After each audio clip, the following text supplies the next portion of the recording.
ایک انسان ہے، اس کا ایک جیسے زندگی کا سفر ہے تو ایسے ہی فکر کا سفر بھی ہوتا ہے، سوچ کا بھی سفر ہوتا ہے، اور اپس اینڈ ڈاؤنز اس میں بھی آتے رہتے ہیں، کبھی خوشی کبھی غم کی طرح، کبھی مایوسی کبھی امید، مطلب یہ سائیکل چلتا رہتا ہے. تو ظاہر ہے میں کوئی نوجوان آدمی تو نہیں ہونا، میں اب 60 کو کراس کر چکا ہوں، اور الحمدللہ زندگی کا بیشتر حصہ اسی دشت کی سیاحی میں گزرا ہے.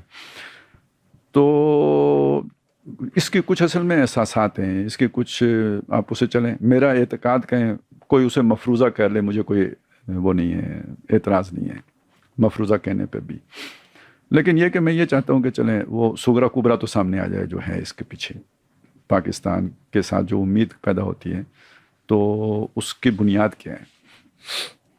پہلی بات یہ ہے کہ دیکھیں، دنیا جو مرضی سمجھے گی، ہم یہ مانتے ہیں کہ قرآن مجید اللہ کا کلام ہے، ٹھیک ہے، پکا دل سے مانتے ہیں کہ اللہ کا کلام ہے، اس میں کوئی تغیر و تبدل نہیں ہوا ہے، نمبر 1. نمبر 2، محمد صلی اللہ علیہ وسلم جو اللہ کے رسول ہیں، ان کو اللہ تعالیٰ نے اس لیے بھیجا کہ، اور پوری دنیا کے لیے بھیجا، صرف عربوں کے لیے نہیں بھیجا، پوری دنیا کے لیے بھیجا، اور اس لیے بھیجا کہ قرآن مجید کا عملی نمونہ دنیا کو دکھا دیں، صرف الفاظ دنیا تک نہیں پہنچانے ہیں، اس کا عملی نمونہ دنیا کے سامنے اجاگر کرنا ہے.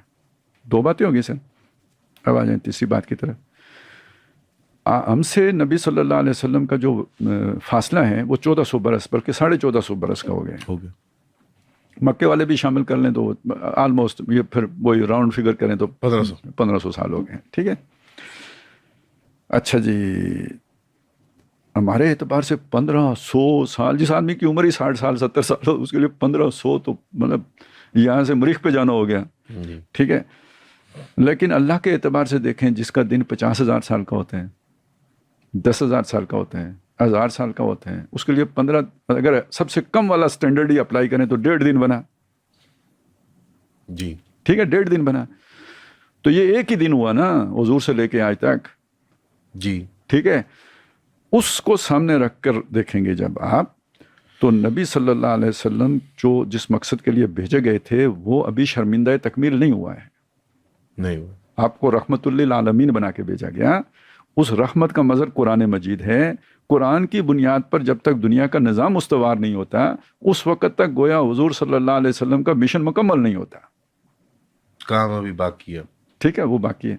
یہ تو میں نے آپ کو نکال کے دیا ہے نا قرآن مجید سے ایک، ٹھیک ہے. ایک عام آدمی سے مفروضہ کر لیں. میرا یہ ماننا ہے کہ دنیا کے خاتمے سے پہلے محمد رسول اللہ صلی اللہ علیہ وسلم کا لایا ہوا دین غالب ہوگا. صحیح، ٹھیک ہے. بہت سی حدیثیں بھی ہیں جس میں اس کا ذکر کیا جاتا ہے، ہم اس سب تفصیل میں نہیں جاتے. پہلی بات یہ سمجھ لیں کہ دین نے غالب ہونا ہے. اب غالب کیسے ہونا ہے؟ آدمیوں کے ذریعے سے ہوگا نا، فرشتے تو نہیں کریں گے، انسان کریں گے. ابھی ہم نے امت مسلمہ کی بات کی ہے. امت مسلمہ وجود تو نہیں رکھتی ہے، اس کے کوئی وحدت قائم نہیں رہی ہے، وہ تقسیم ہو گئی ہے، 58 ممالک میں تقسیم ہو گئی ہے. 58 ممالک میں تقسیم ہو گیا. اب 58 کو گن لیں آپ، ٹھیک ہے. اور یہ والا جو کام ہے نا، پوری دنیا میں دین کا غلبہ، اس کے لیے صرف جوش اور جذبہ ہی نہیں چاہیے، ولولہ ہی نہیں چاہیے، قربانی اور اثار ہی نہیں چاہیے. اس کے لیے کوئی بازو میں طاقت بھی چاہیے، مٹیریل چاہیے، ٹھیک ہے. مطلب کوئی، جیسے کہتے ہیں نا، دنیا کے اعتبار سے کوئی نہ کوئی گزارے لائق وسائل تو ہونا آپ کے پاس، جی، کوئی منیمم لیول سٹینڈرڈ کے. اب آپ کریں جی، سعودی عرب دیکھیں، شام دیکھیں، عراق دیکھیں، بنگلہ دیش دیکھیں، ترکی دیکھیں. ایران میں تو جو ایران کا اسلام ہے وہ آئے ہوئے 60 سال ہو گئے ہیں، نہیں کہتے 45 سال تو ہو گئے ہیں. جی، کلمہ پڑھے اسے، ٹھیک ہے، 45 سال ہو گئے ہیں. وہ دنیا کے لیے رول ماڈل تو نہیں بن سکا، نہیں، ریجن کے لیے رول ماڈل نہیں بن سکتا، ریجن کے لیے نہیں بن سکا، کسی دوسرے مسلمان ملک کے لیے نہیں بن سکا، ٹھیک ہے، آذربائیجان کے لیے بھی نہیں بن سکا. ٹھیک. تو یعنی یہ وہ شے تو نہیں ہے. اس ساری چیز کو سامنے رکھیں تو بھائی وہ پوٹینشل کس کے پاس ہے کہ جو دنیا پر ایک نظر بھی رکھے، دنیا کو کے لیے مینارہ بھی بن سکے نور کا، اور یہ کہ اگر کہیں سے کوئی تھریٹ آئے تو اپنا دفاع بھی کر سکے. سر اس کی بنیاد صرف پھر وہ نیوکلیئر ایسٹس نہیں بنتی، आर्ग्यूमेंट तो बस सर मैं पीछे जाता हूँ, मैं एक न्यूक्लियर एसिड ही नहीं है, मैं और चीज़ों की तरफ भी जाता हूँ कि देखें जब आपने ये मान लिया ना कि एंड ये है, आपने वहां धागा बांध लिया, उससे पीछे ठीक है, अब आपने रस्सी उधर बांध ली है ना, नजरें वहां फोकस कर ली, जाना उधर है। अब यहाँ पे एक बंदा खड़ा है, उसे ये नहीं पता एंड क्या है, तो वो तो जिगजैग में देखेगा जी, वो कभी इधर देखेगा कभी उधर देखा, मैं तो उधर फोकस हो गया हूं, ठीक है। तो जब इधर उधर मैं देखता हूं तो मुझे जितने भी मुसलमान अक़वाम हैं उनमें पाकिस्तान बहुत से एतबारात से मुमताज़ नजर आते हैं। मसलन एक बात ये, एटमी टेक्नोलॉजी की बात आपने की है, और किसी मुसलमान मुल्क के पास नहीं है, पाकिस्तान के पास है। मिसाइल टेक्नोलॉजी की बात कर लें, अस्करी ताकत की भी बात कर लें, ग्राउंड फोर्सेस की, ठीक है।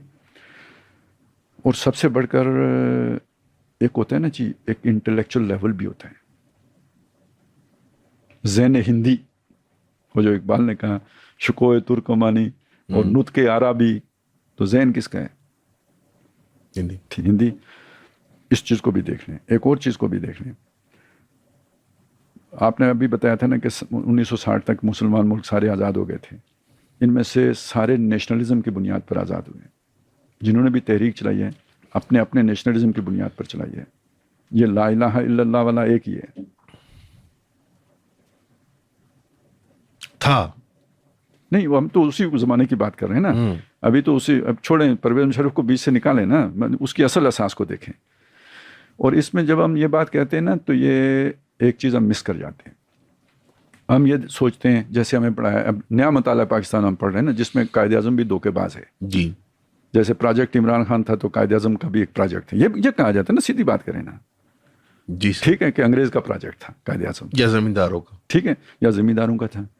अल्लामा इकबाल एक रोमानियत प्रस्त शायर आ जाते हैं। अब हम नया मताला पाकिस्तान ये वाला तो पढ़ रहे हैं, पढ़ाया जा रहा है, यही वाला पढ़ रहे हैं। तो मुझे ये बताएं कि चलें, ये तो सारे फ्राडिये हो गए, अपने दुनियावी मकासद के लिए इन्होंने पाकिस्तान बनाया है।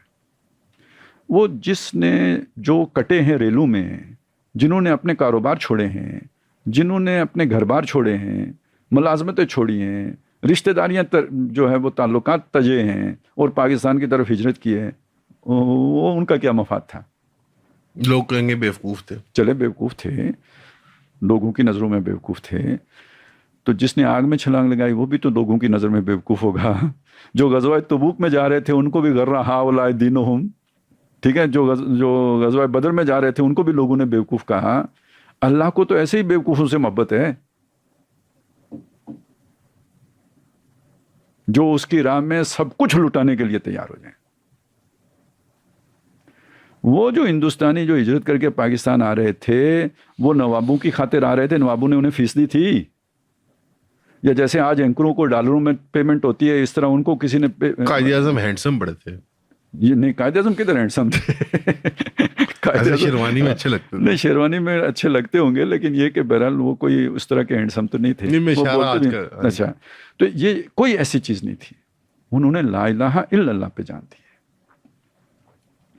और ये सारे नवाब मिलकर, सारे जागीरदार मिलकर, सारे अंग्रेज़ और अमेरिका मिलके, अगर ला इलाहा इल्लल्लाह का नारा न लगता तो पाकिस्तान बन सकता था? नहीं।